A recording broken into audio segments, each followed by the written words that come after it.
Assalomu alaykum aziz tomoshabinlar. Agar siz yoki yaqinlaringiz pensiya oluvchi bo'lsangiz, bugungi video siz uchun hayotiy ahamiyatga ega. Chunki bilmaydan boshlab pensiya tizimida shunday katta va fundamental o'zgarishlar kuchga kiradiki, ular minglab, balki millionlab fuqarolarga bevosita ta'sir qiladi. Bu shunchaki kichik tuzatishlar emas, balki pensiya hisoblash, to'lovlarni olish va ijtimoiy imtiyozlardan foydalanish tartibini tubdan o'zgartiradigan yangi qoidalar majmuidir. Men sizni shoshilmasdan tinglashga va har bir detalni diqqat bilan o'rganishga chaqiraman, chunki bu ma'lumot sizning moddiy ahvolingiz va kelajakdagi farovonligingizga bevosita ta'sir qilishi mumkin. Videoni oxirigacha ko'ring va hoziroq kanalimga obuna bo'lishni hamda ushbu foydali videoga like bosishni unutmang. Bu menga siz uchun yanada muhim ma'lumotlarni tayyorlashga yordam beradi. Keling, avval qanday bo'lganini ko'rib chiqaylik va keyin nimalar o'zgarganini tushunib olaylik. Avvallari pensiyalarni hisoblash va indeksatsiyalash, ya'ni inflyatsiya yoki o'rtacha ish haqi o'sishi bilan bog'liq holda oshirish ko'pincha hukumatning alohida farmonlari yoki qarorlari asosida amalga oshirilardi. Bu jarayon ancha vaqt talab qilishi mumkin edi. Ba'zan pensiya oshishi bir necha oyga kechikishi ham kuzatilar edi. Fuqarolar pensiya oshishini kutishga majbur bo'lishardi va bu jarayonning o'zi ko'pincha tushunarsiz va shaffof bo'lmay qolardi. Har safar qandaydir o'zgarish e'lon qilinsa, ko'pchilik mening pensiyamga qancha qo'shiladi, qachon qo'shiladi, nega qo'shiladi, ammo shu tasida degan savollar bilan qolardi. Ijtimoiy nafaqalar va imtiyozlar olish uchun esa aksariyat hollarda pensiya jamg'armasi yoki ijtimoiy xizmatlar bo'limlariga shaxsan borish, uzun navbatlarda turish, ko'p qog'oz hujjatlar to'plash va ularni qo'lda topshirish talab qilinardi. Bu ayniqsa yoshi ulug' va salomatligi zaif fuqarolarimiz uchun juda katta qiyinchilik tug'dirardi. Har bir arizani ko'rib chiqish ham ancha vaqt olardi va ba'zan sababsiz kechikishlar ham yuzaga kelardi. Endi esa vaziyat tubdan o'zgaradi. Bir maydan boshlab bir nechta fundamental yangiliklar joriy etilmoqda. Birinchidan, pensiyalarni indeksatsiyalash, ya'ni oshirishning yangi avtomatik mexanizmi ishga tushiriladi. Bu degani endi pensiyalar yiliga kamida 2 marta, ya'ni har 6 oyda bir marta avtomatik ravishda davlatning o'rtacha ish haqi o'sishi va inflyatsiya ko'rsatkichlariga bog'liq bo'lgan shaffof formula asosida qayta hisoblanadi va oshiriladi. Endi hukumatning alohida farmonini kutishga hujjat qolmaydi. Jarayon yanada oldindan aytish mumkin bo'ladi. Ikkinchidan, barcha pensiya oluvchilar uchun majburiy raqamli shaxsiy kabinet joriy etilmoqda. Bu shaxsiy kabinet orqali pensiya to'lovlari, har qanday o'zgarishlar haqida xabardor bo'lish, ijtimoiy nafaqalarga ariza topshirish va boshqa ko'plab xizmatlarni masofadan turib, onlayn tarzda amalga oshirish mumkin bo'ladi. Qog'oz arizalar asta-sekin o'tmishda qoladi. Uchinchidan, kam ta'minlangan pensiya oluvchilar uchun qo'shimcha ijtimoiy yordam. Masalan, kommunal to'lovlar uchun subsidiyalar olish mezonlari qayta ko'rib chiqiladi va yangi soddalashtirilgan arizalar ham aynan shu raqamli portal orqali qabul qilinadi. Bu o'zgarishlar sizning hayotingizni qulaylashtirishga qaratilgan bo'lsa-da, ularga tayyor bo'lish va qanday harakat qilishni bilish juda muhimdir. Keling, ushbu o'zgarishlarni batafsil ko'rib chiqamiz. Aynan kimlar tashvishlanishi kerak va kimlar so'tirjam bo'lishi mumkinligini tushuntiraman. Birinchi yirik o'zgarish. Pensiyalarni avtomatik indeksatsiyalashning yangi tizimi. Nega bu o'zgarish kerak edi? Oldingi tizimda pensiyalarni oshirish bo'yicha qarorlar ko'pincha siyosiy yoki byudjet imkoniyatlariga bog'liq bo'lib, tartibsiz ravishda amalga oshirilardi. Bu esa fuqarolar o'rtasida norozilikka sabab bo'lardi. Chunki real pulning qadrini yo'qotishi pensiyalarning oshishidan tezroq sodir bo'lishi mumkin edi. Yangi tizim esa shaffoflikni oshirish va pensiyalarni inflyatsiyadan himoya qilish maqsadida joriy etilmoqda. Endi har yarim yilda, ya'ni 1 may va 1 noyabr kunlari pensiyalar avtomatik ravishda qayta hisoblanadi. Bu qayta hisoblash ikkita asosiy ko'rsatkichga bog'liq bo'ladi. Birinchidan, mamlakatdagi o'rtacha ish haqining o'sish sur'ati va ikkinchidan, iste'mol narxlari indeksining, ya'ni inflyatsiya darajasining o'zgarishi. Aytaylik, birinchi yarim yillikda o'rtacha ish haqi 5% ga o'sdi va inflyatsiya 3% ni tashkil etdi. Bunday holda pensiyalar shu ikki ko'rsatkichning o'rtacha qiymati yoki ularning ma'lum bir kombinatsiyasi asosida oshiriladi, masalan 4-5% atrofida. Aniq formula hukumat tomonidan tasdiqlangan, ammo uning mohiyati shundaki, endi har bir pensiya oluvchi o'zining pensiyasi qachon va qancha oshishini oldindan taxmin qila oladi. Kimlar bundan foyda ko'radi va kimlar ehtiyot bo'lishi kerak? Ushbu o'zas to'g'izab izakizgala gari yenyishi uzoqdagi diran fazla azat aksariyat pensiya oluvchilar foyda ko'radi. Xususan pensiyasining miqdori o'rtacha darajada bo'lgan yoki eng kam pensiya oladigan fuqarolarimiz uchun bu juda muhimdir. Chunki avtomatik indeksatsiya ularning xarid qobiliyatini saqlashga yordam beradi. Real hayotdan bir misol tasavvur qiling. 72 yoshli Gulnora Aya uzoq yillar o'qituvchilik qilib, bugungi kunda minimal pensiya oladi. Uning pensiyasi aytaylik 800 bin so'm. Avvallari bu summa hukumat qarori bilan yiliga bir marta yoki 2 marta 5-10% oshishi mumkin edi. Ammo shu davrda mahsulot narxlari va kommunal to'lovlar yanada ko'proq qimmatlashardi. Endi yangi tizim joriy etilishi bilan bir maydan boshlab uning pensiyasi aytaylik dastlabki hisob kitoblarga ko'ra 5%ga, ya'ni 40 bin so'mga avtomatik ravishda oshiriladi va 240 bin so'mga yetadi. Noyabrda esa yana suddi shunday avtomatik oshish bo'ladi. Bu Gulnora Ayaga oziq ovqat va dori darmon sarajatlarini qoplashda sezilarli yordam beradi. Chunki bu o'sish inflyatsiya bilan birga qadam tashlaydi. Yoki 68 yoshli Sobir aka holatini ko'raylik.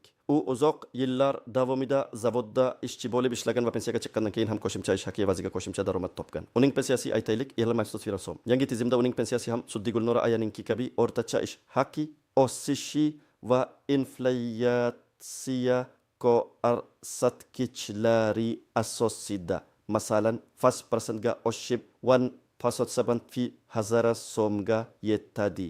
Bu yerda muhim nuans shundaki, avvalgi tizimda qo'shimcha ishlayotgan pensiya oluvchilar uchun pensiya miqdorini qayta hisoblashda ba'zi cheklovlar yoki o'ziga xusus qoidalar bo'lishi mumkin edi. Yangi tizimda esa indeksatsiya barcha turdagi pensiyalarga agar qonunchilikda alohida ko'rsatilmagan bo'lsa, bir xil tatbiq etiladi. Ikkinchi yirik o'zgarish majburiy raqamlar.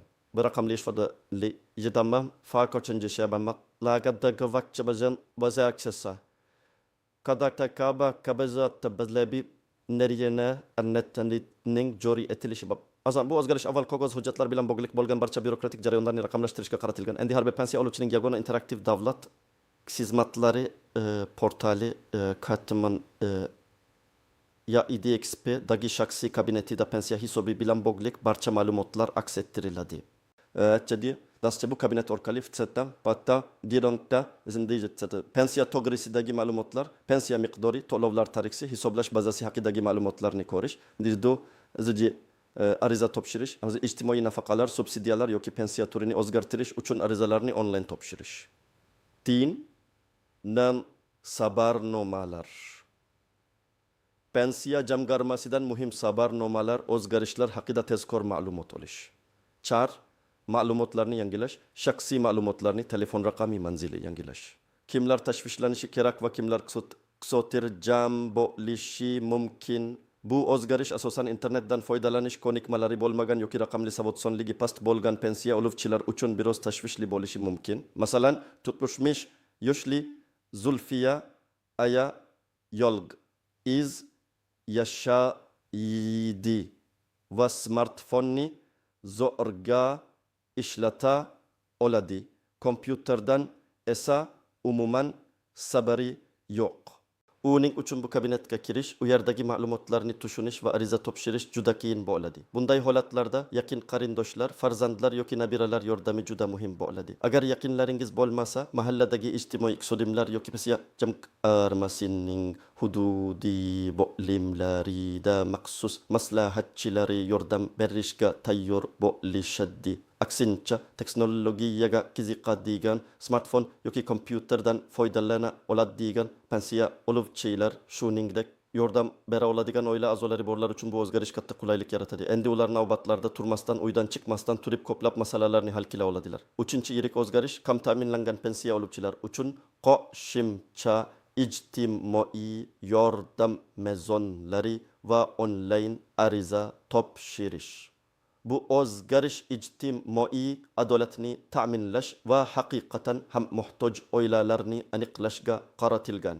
Yangi mezonlar oila a'zolarining umumiy daromadi, oilaning mulkchilik ahvoli, masalan ikkinchi uy yoki katta yer uchastkasi mavjudligi va boshqa omillarni hisobga oladi.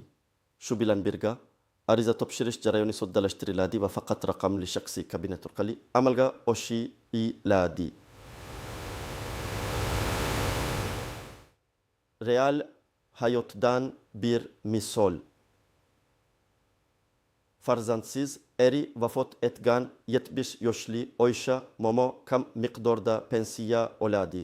Uning yagona daromadi pensiya. Avvallari kommunal to'lovlar uchun subsidiyaga ariza topshirish uchun mahallaga borishi, u yerdan ma'lumotnoma olishi, keyin pensiya jamg'armasiga borib yana qog'ozlar to'plashi kerak edi. Endi yangi tizimda u o'zining raqamli shaxsiy kabinetiga kirib, ijtimoiy yordamlarda nam amgi galandi deb arayza bo'limini tanlaydi. U yerdagi elektron shaklga kerakli ma'lumotlarni kiritadi. Masalan, oila tarkibi, uy manzili va tizim avtomatik ravishda uning daromadlarini, mulkini agar mavjud bo'lsa, tegishli davlat bazalaridan tekshiradi. Agar u belgilangan mezonlarga mos kelsa, subsidiyani olish huquqi tasdiqlanadi va u haqida kabinetga xabarnoma keladi. Bu jarayon avvalgidan ancha tez va oson kechadi. Bu o'zgarishlar pensiya tizimini yanada zamonaviy, shaffof va bababtsabazamladayl. Bu zafof paspabdayl oktadazokkat dalla alardalla fuqarolarga qulay qilishga qaratilgan. Ammo har qanday yangi tizimda bo'lgani kabi ularning o'ziga xos jihatlari, istisnolari va kutilmagan holatlari ham mavjud. Keling shu haqida batafsil gaplashamiz.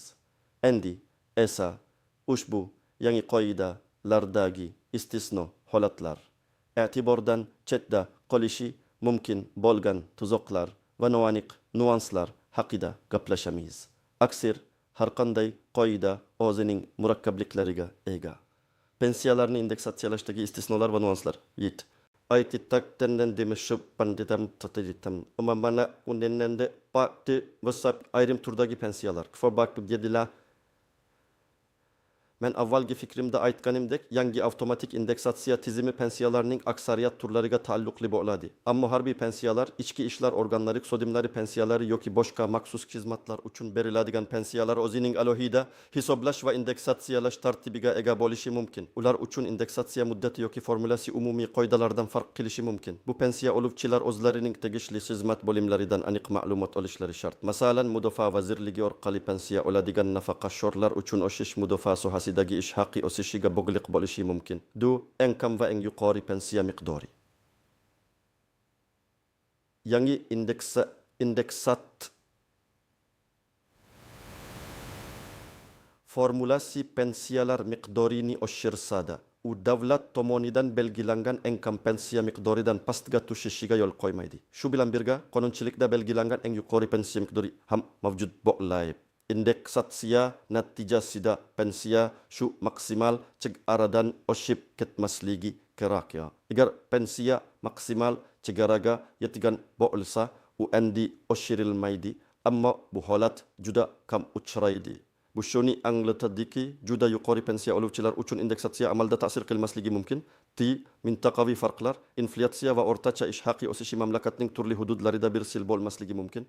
Yangi formula milliy darajadagi ko'rsatkichlarga asoslanadi, lekin ba'zi hollarda alohida hududlar yoki tarmoqlardagi o'ziga xosliklar hisobga olinishi mumkinligi haqida normativ hujjatlarda alohida bandlar bo'lishi mumkin. Hozircha bunday aniq ko'rsatma yo'q, ammo kelajakda bunday nuanslar paydo bo'lishi mumkin. Hozircha asosiy e'tibor milliy ko'rsatkichlarga qaratilgan. Raqamli shaxsiy kabinetdagi tuzoqlar va noaniq holatlar, xavfsizlik masalalari, raqamli kabinetga kirish uchun login va parol talab qilinadi. Firibgarlar bu ma'lumotlarni qo'lga kiritishga urinishlari mumkin. Hech qachon shaxsiy ma'lumotlaringizni, ayniqsa login va parolingizni begonalarga bermang. Bank kartalari raqamlari yoki PIN kodlarni so'rab o'zlarini pensiya jamg'armasi iqtisodimi deb tanishtiruvchi shaxslarga ishonmang. Har doim faqat rasmiy saytiga kirganingizga ishonch hosil qiling. Uning manzili to'g'ri ekanligini 2 marta tekshiring. Masalan, metod go uzi aza deretta. Saytga kirish uchun SMS kod orqali tasdiqlash funksiyasini yoqishingizni tavsiya qilaman. Bu qo'shimcha himoya qatlami hisoblanadi. Tu nokamu adani satazamı nogironligi borlar va juda keksa yoshdagi fuqarolar uchun qulaylik tutussam zadi baza azandey azab azotini azadata baza hukumat bu toifadagi aholi uchun alternativalarni taqdim etishi shart. Masalan, jismoniy imkoniyati cheklangan shaxslar yoki kompyuter savodsizligi umuman yo'q bo'lgan juda keksa pensiya oluvchilar uchun pensiya jamg'armasining tuman, shahar bo'limlarida maxsus qo'llab-quvvatlash nuqtalari tashkil etilishi mumkin. U yerda xodimlar kabinetga kirish va ariza topshirishda yordam berishadi. Shuningdek, mahalliy hokimiyatlar va saksovat markazlari ko'ngillilar yordamida yordam ko'rsatishi mumkin. 3. Teknik nosozliklar. Har qanday onlayn tizimda teknik nosozliklar bo'lishi mumkin. Agar kabinetga kira olmasangiz, sayt ishlamasa yoki ariza yuborishda muammo yuzaga kelsa, vahimaga tushmang. Teknik yordam xizmatiga murojaat qiling. Uning telefon raqamlari rasmiy saytda bo'ladi yoki pensiya jamg'armasining eng yaqin bo'limiga boring. Ko'pincha bu muammolar tezda bartaraf etiladi. Muhimi, sato kilganingizni yoki muammoga duch kelganingizni yashirmang va darhol yordam so'rang. 4. Barcha xizmatlarning birdaniga raqamlashtirilmasligi. E'tibor bering, barcha pensiya va ijtimoiy xizmatlar bir kunda to'liq raqamli tizimga o'tmasligi mumkin.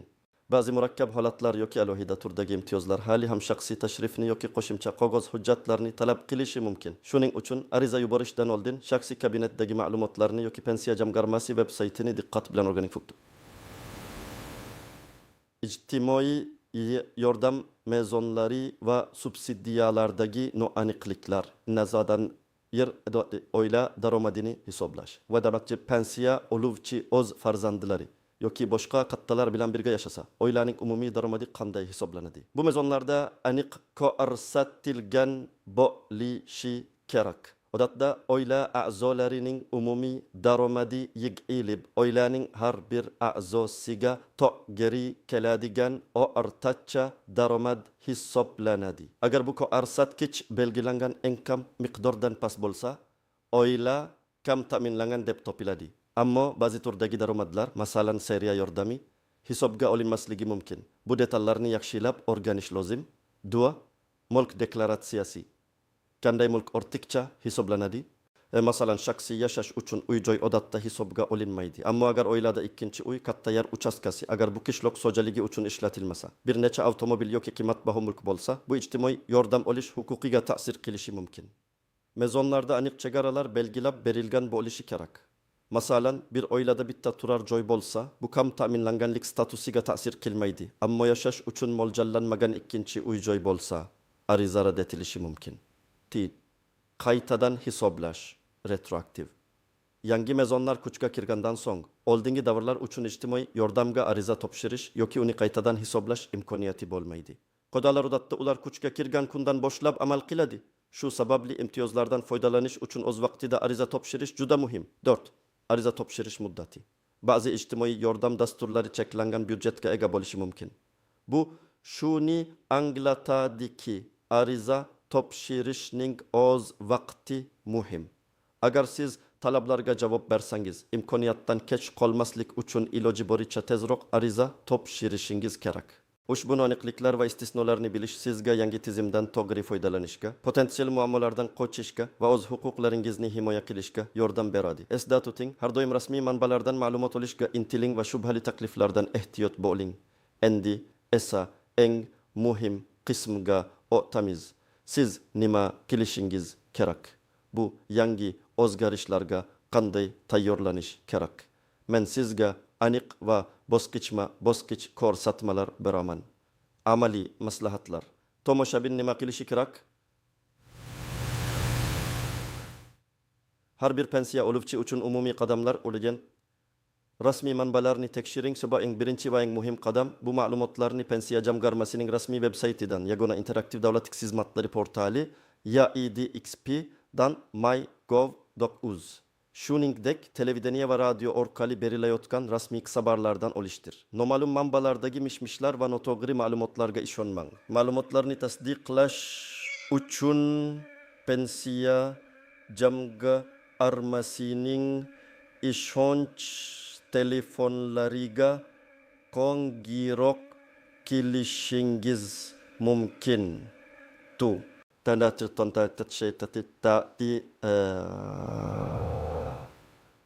shaxsiy ma'lumotlaringizni yangilang, pasport ma'lumotlaringiz, yashash manzilingiz, telefon raqamingiz va bank hisob raqamingiz. Agar pensiyani bank kartasiga olsangiz, barcha davlat bazalarida, jumladan pensiya jamg'armasi ma'lumotlarida to'g'ri va dolzarb ekanligiga ishonch hosil qiling.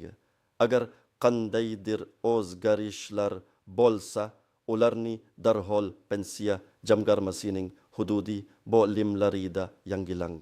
Noto'g'ri ma'lumotlar pensiya to'lovlarida kechikishlarga yoki boshqa muammolarga olib kelishi mumkin. Agar raqamli shaxsiy kabinetingiz bo'lmasa, uni yarating yoki yordam so'rang. Bu juda muhim. Agar hali YDXP portalida shaxsiy kabinetingiz bo'lmasa, uni MyGov o'z veb-sayti orqali ro'yxatdan o'tkazing. Buning uchun sizga pasport ma'lumotlaringiz va telefon raqamingiz kerak bo'ladi. Agar o'zingiz yarata olmasangiz, farzandlaringizdan, nabiralaringizdan yoki boshqa ishonchli oila a'zolaridan yordam so'rang. Agar bunday imkoniyat bo'lmasa, pensiya jamg'armasining eng yaqin bo'limiga boring. Ular sizga albatta yordam berishadi. Bu kabinet endi sizning asosiy pensiya ofisingiz bo'ladi. Pensiya miqdorini qayta hisoblash bilan bog'liq aniq qadamlar amiyatu. Yetmay oydan boshlab pensiya to'lovingizni diqqat bilan kuzating. Yetmaydan keyin siz oladigan pensiya miqdorini o'zgarishdan oldingi miqdor bilan solishtiring. Agar siz avtomatik indeksatsiya natijasida oshirilgan pensiyani olmasangiz yoki miqdor soto deb hisoblasangiz, choralar ko'rishga tayyor bo'ling. Agar soto deb hisoblasangiz, pensiya jamg'armasiga murojaat qiling. Agar sizning pensiyangiz yangi qoidalar bo'yicha to'g'ri hisoblanmagan deb o'ylasangiz, pensiya jamg'armasining hududiy bo'limiga yozma ariza bilan murojaat qiling. Arizangizda vaziyatni batafsil bayon eting. Iloji bo'lsa, ish stajingizni tasdiqlovchi hujjatlarning mehnat daftarchasi, arxiv ma'lumotnomalari nusxalarini ilova qiling. Ular sizning arizangizni qo'yib chiqishga majbur. Mehnat faoliyatingiz hujjatlarini saqlab qo'ying. Mehnat daftarchangiz, ish joyidan ma'lumotnomalar, mehnat shartnomalari nusxalari kabi barcha hujjatlarni ehtiyot qilib saqlang. Ba'zi hollarda pensiyani qayta hisoblashda bu hujjatlar talab qilinishi mumkin. Raqamli shaxsiy kabinetdan to'g'ri foydalanish uchun maslahatlar. Qanday foydalanishni o'rganing. Agar o'zingiz o'rganishga qiyinchilik tug'ilsa, yordam so'rab murojaat qilishdan tortinmang. Ko'plab pensiya jamg'armasi bo'limlarida yoki pochta bo'limlarida maslahatchilar yordam berishga tayyor bo'lishadi. Agar internet klublarida ishonchli operatorlar bo'lsa, ulardan ham yordam olishingiz mumkin. Faqat rasmiy saytdan foydalaning. Har doim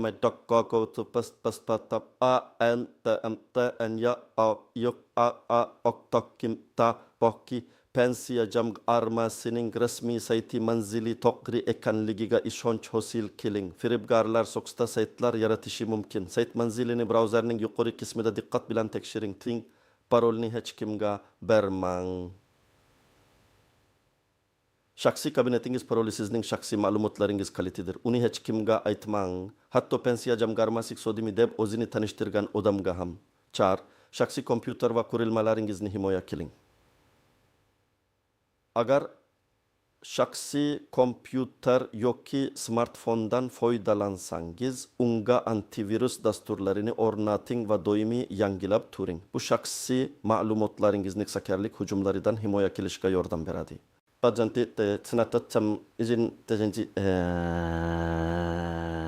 İjtimoiy yordam va subsidiyalar uchun murojaat qilish bo'yicha ko'rsatmalar. Yangi mezonlarini diqqat bilan o'rganing. Pensiya jamg'armasining rasmiy veb-saytida yoki YDXP portalida ijtimoiy yordam va subsidiyalar olishning yangi mezonlari, daromad chegaralari, mulk bo'yicha talablar bilan tanishing. Sizning oilangiz ushbu talablarga javob berishiga ishonch hosil qiling. Kerakli hujjatlarni to'plang. Holatdan ariza topshirishdan oldin kerakli hujjatlar ro'yxatini bilib oling va ularni tayyorlab qo'ying. Bu odatda daromad to'g'risidagi ma'lumotnoma. Agar ishlasangiz, oila tarkibi to'g'risidagi ma'lumotnoma, mulkka egalik hujjatlari kabi hujjatlar bo'lishi mumkin. Ko'pgina hollarda raqamli kabinetda sizning ma'lumotlaringiz avtomatik ravishda tekshiriladi, ammo baribir qo'lda hujjatlarni taqdim etish talab qilinadigan holatlar bo'lishi mumkin. Raqamli kabinet orqali ariza topshiring. ijtimoiy yordamga arama ariza topshirish uchun faqat o'zingizning raqamli shaxsiy kabinetingizdan foydalaning. Ijtimoiy xizmatlar yoki subsidiyalar bo'limini toping va elektron shaklni to'ldiring. Barcha ma'lumotlarni to'g'ri kiritganingizga ishonch hosil qiling. Matsa berilsa naji umumiy yakuniy maslahatlar tanbakot desek tatchaqindati la tazid serida vahimga tashman kon taskiras tatsachatta samatlar yangi tizimga o'tish har doim o'ziga xos qiyinchiliklarga ega bo'ladi, ammo vahimaga tushmaslik kerak. Barcha o'zgarishlar sizning foydangizga xizmat qiladi va qulayliklarni oshirishga qaratilgan.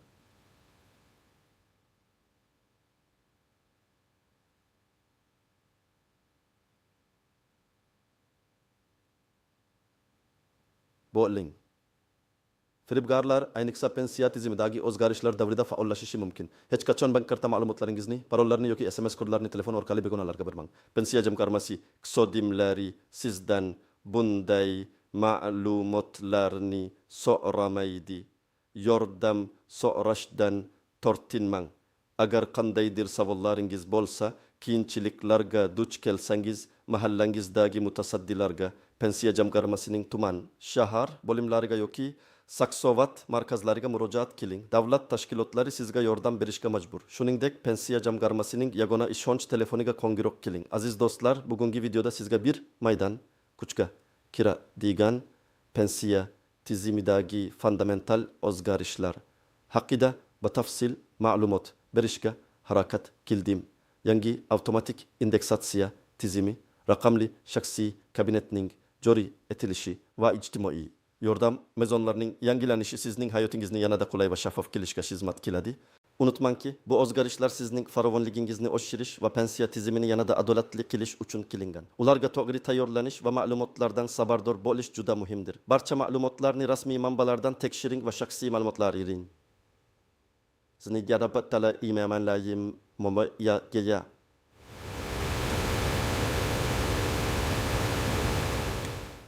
Siz bu o'zgarishlar haqida nima deb o'ylaysiz?